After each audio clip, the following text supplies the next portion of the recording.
አሰላሙ አሌይኩም ወራህመቱላሂ ወበረከቱ። የተከበራችሁ የተወደዳችሁ የሀሊማ ወሎዬ ተከታታዮች እንዴት ናችሁ? ደህና ናችሁ? ደህና ነኝ አልሐምዱሊላህ። ውዶችዬ ብያላችሁ ብያለም ዳርቻ ሰላማችሁ ብትደረፍ ይበልልኝ። ቻናል አዲስ ከሆናችሁ ላይክ፣ ሰብስክራይብ ማድረግ ቤተሰቡ ውዶችዬ በቀንና ሰብስክራይብ አድርጉኝ ማለት ነው። እና በአላህ ይሄንን ቪዲዮ ማለት ነው ሼር አድርጉልኝ። ኮይት ያላችሁ ልጆች ማለት ነው ማለት ፈልጋችሁ ነው ቁጥርን አስቀምጥላችኋለሁ በውስጥ አናግሩኝ ማለት ነው። ኮይት ያላችሁ ልጆች እንደው ባካችሁ የሮታችሁ ደግሞ ሸር አድርጉ፣ በሸር ተባበሩኝ ማለት ነው። ወዶችዬ እና ረመዳን እንዴት ይዟችኋል? የመዳም ቀሞች ከኛ ጋር አልሐምዱሊላህ ደህና ነው። ከእናንተስ ጋር ድባቡ ምን ይመስላል? አልሐምዱሊላህ ደህና ነው። ብቻ አልሐምዱሊላህ። አንዳንድ ጊዜ በጣም ከባድ ነው። እንግዲህ ኢንሻአላህ ለሚመጣው ደግሞ አላህ ሰላም አድርጎ እኛንም ሰላም አድርጎ ቤተሰቦቻችንም ሰላም አድርጎ እንደው የምንወዳቸውን ሁሉ ሰላም አድርጎ አላህ ከነሱ ጋር የምንጾም ያድርገን፣ እርዚቃችንን ያብዛልን በሀገራችን ላይ እውዶች። አንዳንድ ጊዜ በጣም ከባድ ነው። ማጣት በጣም ክፉ ሰው ነው ከምንም በላይ ማለት ነው። እንግዲህ ሶሻል ሚዲያ ላይ ሰሞኑን የሆነች እህታችን አይታችኋታል። ልጇን ቦሌ በቃ ልጁ እንደዛ አድርጎ ጭምድ ያደረጋት፣ እሷ ደግሞ እዛ ጋር ግቢ እየተባለች ነው። በጣም ከባድ ነው ወላሂ። እና ማጣት ክፉ ሰው ነው። ከምትወዱት ይነጠላችኋል። ከምትወዷት እናታችሁ፣ ከምትወዱ ቤተሰቦቻችሁ መንጭቆ ያስወጣችኋል። እና አላህ እንደው ማጣትን አላህ የያዝልን፣ ረህመቱን በር ይክፈትልን። እንዴ ወላሂ እሱ ለእናቴ አይለው ለአባቴ አይለው ለወንድሜ አይለው እንደ አላህ ርዝቅን ሐላል የሆነን ርዝቅ ሳትሆን ደግሞ የምንሰጥለት የሆነ እንደዚህ አድርገን የምንይዘው ሳይሆን በቃ አላህ ሰጥቶናል፣ ርዝቆናል፣ የምንሰጥለት የምናበላለት ሀኛ በታች ያሉትን የምናይ አላህ የሚያደርግ ርዝቅ ይስጠን ወዶችዬ ማለት ነው። ረመዳኑን አንድ ጊዜ በጣም ከባድ ነው። ብቻ እንደዚህ ማሳለፍ ያው ስራም ኢባዳ ነው ተብሎ የለ ስራም ኢባዳ ነው። እንግዲህ ኢንሻአላህ ለወርቴ ደግሞ በቤታችን ሆነን አላህን የምንገዛ ያደርገን። በጣም ከባድ ነው። አንዳንድ ጊዜ ታስቡት ማጣከው ሰው ነው። እንግዲህ አላህ ይርዝቅና ወርዝቀን ሐላል የሆነውን ርዝቅ አላህ ይስጠን፣ አፍያችንን ይስጠን። ትልቁ ኒዕማ ደግሞ አፍያ ነው። ወላሂ አፍያ ካላችሁ ምንም ማለት አይደለም ወዶች። የትኛውም አገር የትኛውም ዓለም ኑሩ ትልቁ ኒዕማ አፍያ ነው።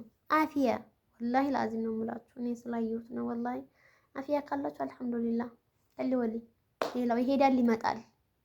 አላህ ሁን ሲለው ሁሉም ይሆናል ኢንሻአላህ አይደል ልጆችዬ። እና እንግዲህ ቪዲዮን ሼር አድርጉልኝ። አሁን በነገራችን ላይ ረመዳን ገና ነው በነገራችን ላይ አስር ከተሰገደ እዚህ የኮይት ሰዓት ማለት ነው በጣም የሆነ በቃ ቶቶሎ ስራ ነው የሚደርሰው ማለት ነው። ወላሂ ነው የምላችሁ ፀሐዩ እያለ ነው አዛን የሚለው ማለት ነው። እኔ አንዳንዴ እጠራጠራለሁ። ቆይቼ ነው የማፈጥረው፣ እነሱ ካፈጠሩ በኋላ ነው የማፈጥረው። በጣም ነው የምፈራው እንዴ ልሙጽም ወላሂ ነው የምላችሁ ፀሐዩ እያለ ነው አዛን የሚለው ማለት ነው። እና ስለዚህ ለዛ ነው ማለት ነው። እና ነው የምላችሁ ውዶች ይዋ አላህ ይርስቅና ከቤተሰቦቻችን ጋር አላህ እኔንም አላህ ከቤተሰቦች ከምወዳቸው ቤተሰቦች ጋር ወላሂ ከራሴ በላይ ከመሳሰላቸው ቤተሰቦቼንም አላህ ይጠብቅልኝ። አባቴንም አላህ አፊያውን ይመልስለት ያ ረብ። እንደው እሱ ምንም አይገደውም ወላሂ። እንደው ሁላችሁም ዱአ አድርጉልኝ። እንደው የአባቴ አፊያ ተመልሶ እንደው ያ አላህ በአንድ ቤቱ እንትን አላህ ያድርገው ወላሂ። አንዳንድ ጊዜ አላህ የሚወደውን ባሪያ ነው የሚፈትነው። እና እንቻ አልሐምዱሊላህ አላህ አይሰጠውም ነበር ለሱ ግን አልሐምዱሊላህ አላህ ያቀልለት። እሱ እንደሰጠው አላህ ያቀልለት።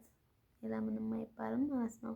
ምክንያቱም እሱ ያመጣባችሁ አላህ ግን የሆነ ነገር ሲያመጣባችሁ ወላሂ ላያስችል ምንም አያመጣባችሁም። ግን ያው አላህ ከታጋጆች ያድርገን። ትልቁ ነገር ደግሞ ከታጋጆች ያድርገን ነው ማለት ነው። እና በጣም ያው ኢንሻአላህ ለቀጣይ ዓመት ደግሞ በቤት እንደምጾም እርግጠኛ ነኝ ኢንሻአላህ ቢዝኒላህ። እንግዲህ ኢንሻአላህ ያው እንግዲህ ታፈታፍ ብለን ማለት ነው ትላላችሁ። አይየዋ ያው ስላችሁ የሰው ልጅ ምኞት እኮ ከባድ ነው። ታላቅባችሁ ይቅርታ እንግዲህ አፎ በሉኝ። እንግዲህ ኢንሻአላህ ሁላችንም ቤተሰቦቻችን ጋር ገብተን ወላሂ ድባቡ ራሱ እንዴት ደስ እንደሚል ከቤተሰብ ጋር መጾም ያ አላህ ወላሂ ያለው ድባብ ተራው ስትሄዱ ከተራው ስትመጡ ምናምን ወላሂ በጣም ነው። ግን አሁን ላይ ደግሞ በጣም ትልቁ ችግራችን ማለት በምግብ ነው ጊዜያችንን የምናጠፋው ነው። ኢትዮጵያ ራሱ አሁን የመዳም ቅመም በቃ ጌም አልተሰራለይ ብስኩቱ፣ ሳምቦሳው፣ ሾርባው፣ ሰላጣው አረ ምን ልበላችሁ አይ خلاص በቃ ምን ይሄ ሁሉ በቃ ድክም ይላታል። ከዛ በቃ ሱፍራ ውልት ይላል። አለቀ። ከዛ በቃ ተራዊም ታሰግዱ ዘንፈልፈልፈልፈል ያደርጋችኋል ማለት ነው። ግን በቃ ቀላል አድርጋችሁ ሳምቡሳና ሾርባ ካለ በቃ ይበቃል። ሀቂቃ እኔ ሮመዳን አሩን ላይ አሁን እዚህ ቤት ቅድም ምናምን ያለኝ በቃ በየቤቱ በየአረብ ቤቱ በቃ ወላሂ ሮመዳን ሲመጣ ላይላህ አይለላ በቃ ለሆድ የመጣ ይመስል ወላሂ ነው የምላችሁ። እና ስለዚህ ያው ጊዜያችሁን በምግብ አታጥፉ ማለት እኔ መዳም ቤት ያላችሁ አይደለም ደግሞ ያልኩት ደግሞ እንዳትሳደሙ መዳም ቤት ያላችሁ ሳይሆን በቤታችሁ ያላችሁ ማለት ነው። ወላሂ ጊዜያችሁን ተጠቀሙ። ሀቂቃ የረመዳን ሰዓቷ ራሱ በረመዳን ውድ ናት። ወላሂ እንግዲህ ያው ኢንሻአላህ እኛንም እንግዲህ አላህ ነው ዱዓችን አላህ ይስማን። ሙአቡል አላህ ያድርገው።